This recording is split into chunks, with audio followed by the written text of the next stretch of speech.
Friends, we are chatting here with William J. Kelly. He's a veteran producer, an Emmy Award-winning TV producer. He's a media strategist, he's a columnist, he's an entrepreneur. He's got Kelly's Irish Ale system, Kelly's Irish Ale. You were born, of course, to William Joseph Patrick Kelly on Chicago's South Side. A public school teacher and later a principal, and my mother was also a Chicago public school employee as well. There you go, and your grandparents or great-grandparents came from the County of Mayo. Yes. So, okay, so you're bringing a rather interesting background to the campaign. Do you really think you have a chance here, Bill, or are you just trying to ruffle some feathers? You know, that's a fair enough question. I can tell you right now, Sean, I am 100% sincere and 100% serious and 100% committed to winning this race. And in all honesty, I believe that winning the primary will be easy because Bruce Rauner is very, very unpopular, not only statewide, obviously not only unpopular with the Democrats, the unions, the middle class, the workers, the teachers, the nurses, with everybody.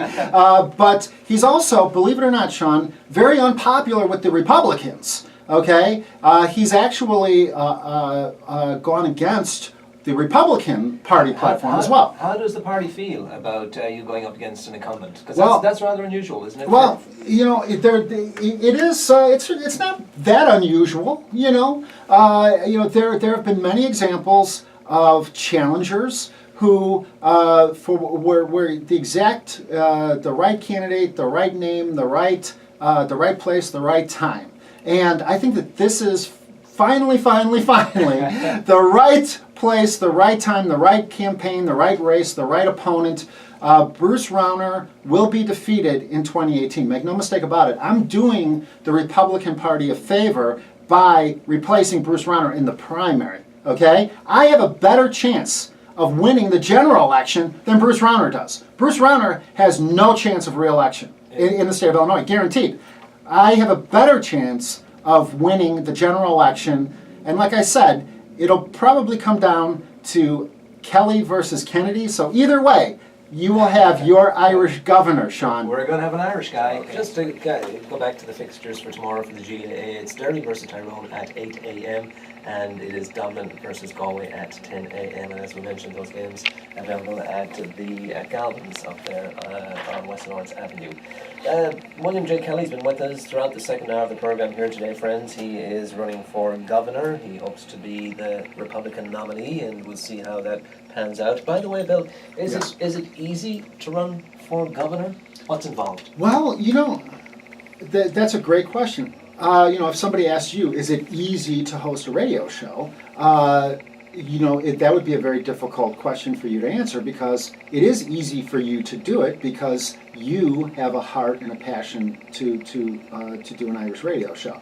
Would it be easy for the average person to just one day start an Irish radio show? Probably not. Okay, I have a heart and a passion for service. I spent 4 years in the Catholic seminary. I studied in Rome. I met many of my heroes, all of whom were servants of one kind or another. St. Pope John Paul II, Lech Walesa, Ronald Reagan, people that I grew up admiring. And, this is something that I've devoted my life to. So is it easy for me to run for governor?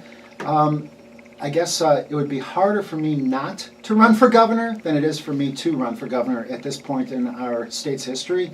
If I turn my back on the state right now, I think that it would break my heart, to see the state of Illinois go off the cliff. Okay, so that's an interesting answer to that question. By the way, you mentioned the Pope. You met the Pope, Saint right? Pope John Paul II. He's right behind you. He's right behind me. Is that a sign? Is that a sign? People say that whenever I say things, people always ask me the same question. They say, "Are you joking?" And I say, "No, I'm not joking," because the truth is so ironic and funny and heartbreaking and exciting that I don't have to joke. I don't have to make things up, okay? And what else? Can I just say one other little project of mine? Absolutely. It's not a little project, it's a big project. I also am a fourth degree Knight of Columbus. I'm a past Grand Knight of a Knights of Columbus Council that I founded, believe it or not, in the city of Chicago.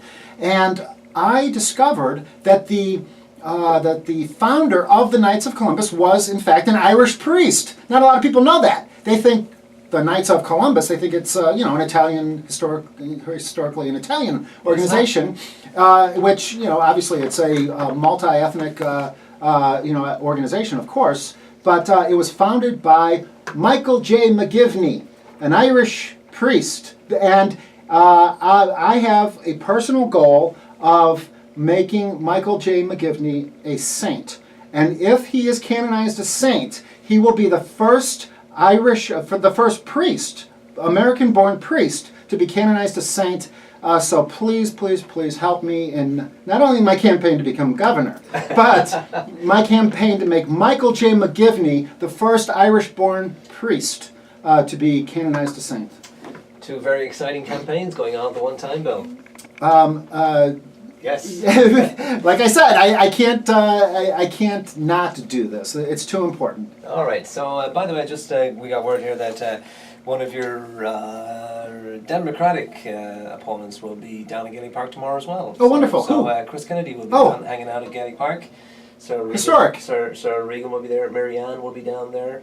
And lots of people will be down there. So, yeah, it's the place to be tomorrow or tonight. You can go down tonight as well. The weather's really nice tonight, so that could be a good time to go down as well. But anyway, so what's your message now at this point of the campaign, Bill, to Radioland? Oof. Well, my message is simply this, that we are living in a very historic time. Yes, it looks very, very bad for the state of Illinois, economically and otherwise. But if you know history, if you've studied history, if you love history as I do, you know that that sometimes the most difficult times are the most historic times and with the most opportunity for change. So I believe that we all need to rise to the occasion right now as good people who love our city, our state, our country, the world, and all of our values and institutions. Everything that our parents and grandparents lived and struggled and fought and died for, we need to stoop down and build those right back up again. There have been many times in history where our people, our race, our society has been in even worse straits. Okay, and yet we were able to build it back up again with our values. Okay, so we need to recommit to those values, the values of our ancestors, and rebuild our society to last another 100 years. So we owe it to our ancestors. We owe it to our parents, our grandparents, who came to this country for something better. We owe it to them to preserve it for the future generations. The American dream. Amen.